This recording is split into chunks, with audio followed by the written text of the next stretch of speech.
नमस्कार दर्शक बंधु। आज ओढ़णी धारावाहिक आपण मैंने देखा पाइबे ज्योति कहे केमितिका जिद धरिकी बसुँच चोरा हबिलदार आंकर प्रेमर भूत को तो मत ओह्लैवा ही पड़ो। एपटे रुद्र आसवे कहे मास्टराणी नियो खाई दियो। ज्योति रागिकी देखा लगी। रुद्र इे हसुवे।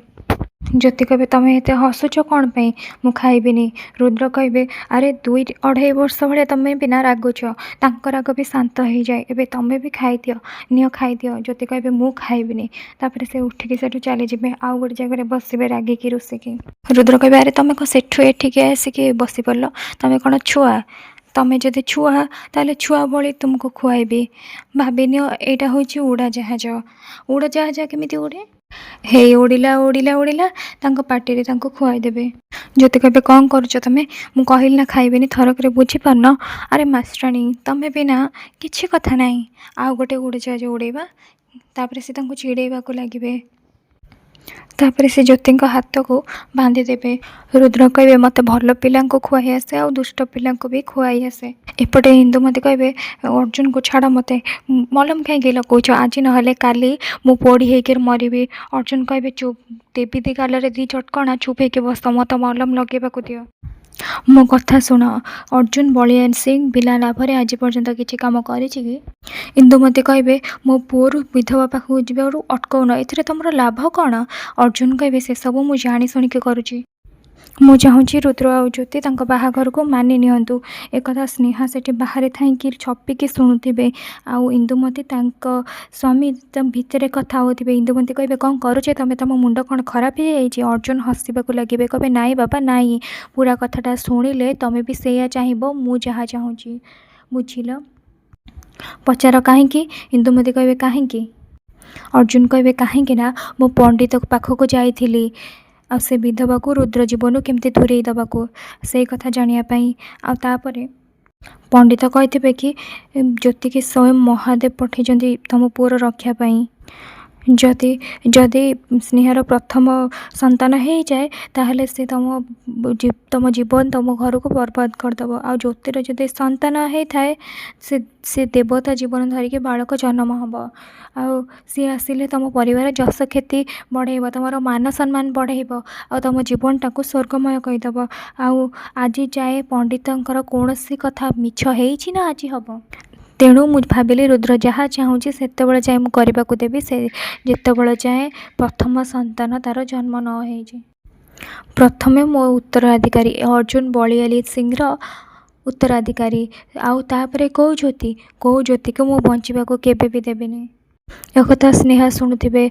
अर्जुन कहते गोटे पटे मोर उत्तराधिकारी जन्म आउ गोटे पटे स्नेह बापर पैसा ये सब किंतु स्नेहा शुणी देते से अर्जुन हसवाक लगे। एपटे रुद्र कौन करेंगे ज्योति हाथ बांधिकी खुआइबाक लगे। एपटे स्नेहा भावे नाई स्नेहा एम को कहीकि एबे किछि भी लाभ ना एमाने तो ज्योति को एबे बोहू करने भाभी सारे मानि सारे आ ज्योति कौन से छुआ कथा एबे भाविले हेले ना मु ज्योति को आंक बोहू हवाको केबे भी देविनी ना रुद्र स्त्री हवाको देवी ना रुद्र पिलार माँ।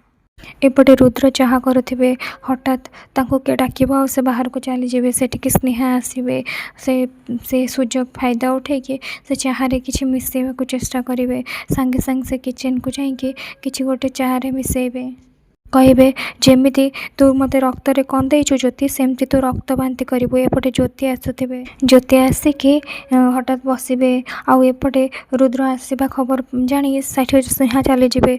रुद्र कहे बा परफेक्ट टाइम रे मुझे आ चाह पूरा बनी जापर से चाह सर्व करेंगे। रुद्र ज्योति की आणिके चाह देवे आपर ज्योति कहे वेरी गुड बास्ना तो बहुत बढ़िया हो। रुद्र कहे अरे मु करी ना बास्ना तो हम ही ना पियो पियो पियो। स्नेहा लुचिकी से देखुवे स्नेहा कहूब पी ज्योति पी आपर रुद्र को हस को ज्योति देखा लगी आपर से चाह को फोपाड़ी देवे। रुद्र भी तापर आउ गोटे चा कप से हाथ में धरी आउ गोटे प्लेट फोपाड़ी देवे। माँ ठाकुराणी पूरा परिवार से आसवे।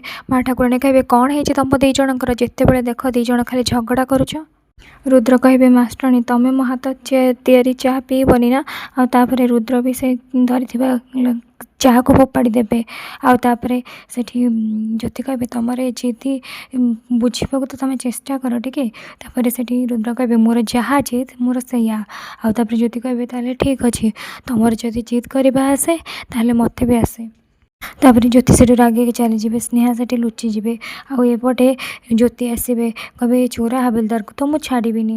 ଆଉ ତାପରେ ଜ୍ୟୋତି ଆସିକି ହଠାତ୍ କିଚେନରେ ଦେଖିବାକୁ ପାଇବେ କାଚର ଟୁକୁଡ଼ା। ଜ୍ୟୋତି ସେଠି କାଚ ଦେଖୁଥିବ, ସ୍ନେହ ଲୁଚିକି ସେଠି ଦେଖୁଥିବେ। ଜ୍ୟୋତି କହୁଥିବ କାଚ, ଏ କାଚ କୁଆଡ଼ୁ ଆସିଲା?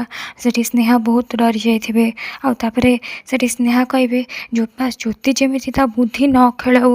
ଆଉ ତାପରେ ଜ୍ୟୋତି କହିବେ ଏ ଚୋରା ହାବିଲଦାର ନା କାମ କମ୍ କରୁଛନ୍ତି ଆଉ ବିଗାଡ଼ୁଛନ୍ତି ବେଶୀ। ଆଉ ତାପରେ ସେ ଡଷ୍ଟବିନ୍ରେ କାଚକୁ ଫୋପାଡ଼ି ଦେବେ।